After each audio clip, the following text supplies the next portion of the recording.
all of us. I've never met a soul who would not benefit from pursuing a balance in pleasure and pain.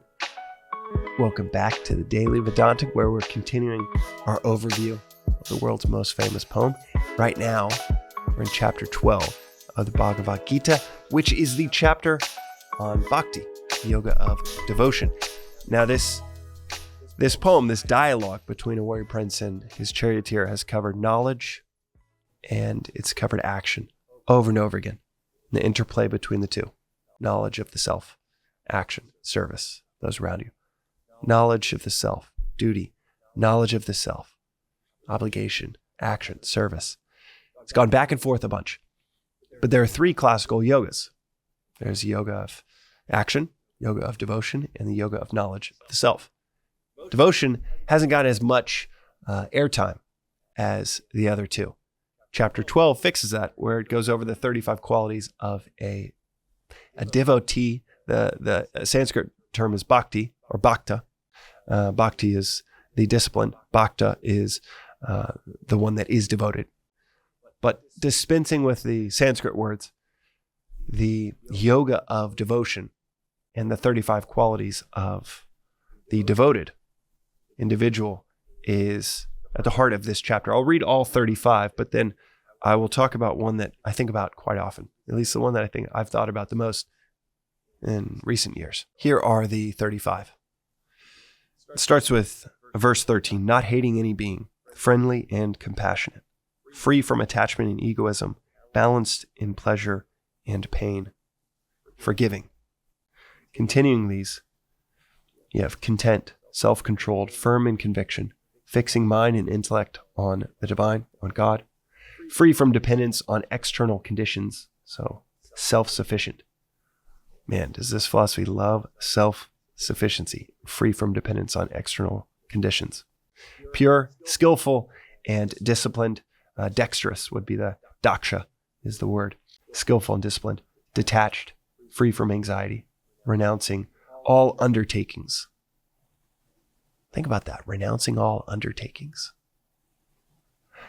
This is a misinterpretation to think that, if you're devotional, you're passive and you don't take on undertakings. It's renouncing the undertakings from a motivated pursuit, motivated by selfish desire. Non-envious and accepting of equality, free from joy, jealousy, fear, and anxiety, and maintaining an unwavering focus on the divine. So I'm going to take you back to verse 13 of chapter 12. Not hating any being, friendly and compassionate, free from attachment and egoism, balanced in pleasure and pain, and forgiving. Now, this starts the list, so it's important in its own right from that perspective. But the reason I bring this up as my favorite verse is balanced in pleasure and pain. This is so underappreciated in anything to do in culture in the West. It is often overlooked in any pursuit of the divine, balanced in pleasure and pain. The two enemies that this philosophy talks about, that the Gita talks about, our two enemies are our likes and dislikes, our preferences, our aversions, the two enemies, the two things that will destroy an experience, a lifetime, relationships, destroy the world. Something that seems so innocuous in our Western culture, our preferences, our likes, our dislikes, our pursuit of pleasure and aversion to pain. And as this drumbeat of these messages, by the way, this philosophy, this approach to the divine, it's explicit in saying there are as many paths to God as there are people on earth. Some might be more attuned to Advaita Vedanta and the intellectual path, knowledge of the self. Some might be, and many more are attuned to a devotional path. That's kind of conventional Christianity in 2024 is and has been for the last 150 years or so, is more oriented towards a devotional path. Surrender, bowing our heads, taking on an obligation from on high and a practice, and devoting our pursuits to the higher, which is critical in any path. But that's where most emphasis is for conventional Christianity today.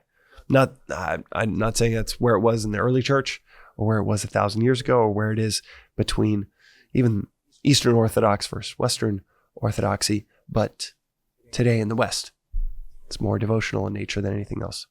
Then you have karma, the yoga of service, of action, and some even more.